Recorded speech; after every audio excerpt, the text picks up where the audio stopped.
जिन जिन को भोलेनाथ ने जरा दोनों हाथ दिए, एक बार दोनों हाथों को उठा लीजिएगा। जिन जिन को भोलेनाथ जी ने दो दो हाथ दिया है सुंदर सुंदर, तो जरा साउंड वाले भाई आपको एक हाथ दिया तो एक ही उठाइए, एक हाथ में फुगो है आपका, तो जरा दोनों हाथ को उठा लीजिए। डमरू बजाना है, डमरू बजाना है। अच्छा तुम्हारे हाथ में तो दोनों में खून है, तो तुम ऐसे ही हाथों से बजाए, हाथ उठा करके डमरू बजाना है। चिप चिपिया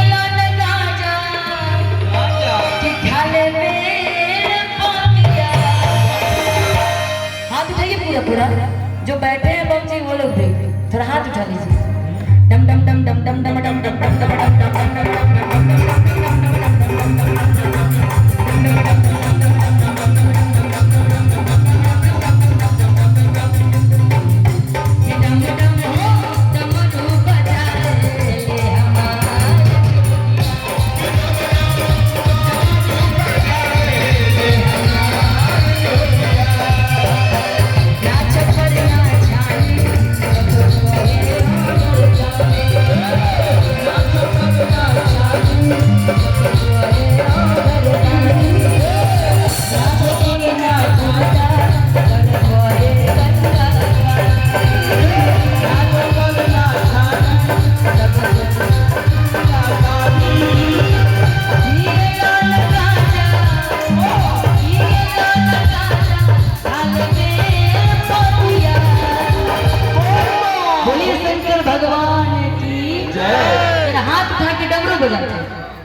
Yeah.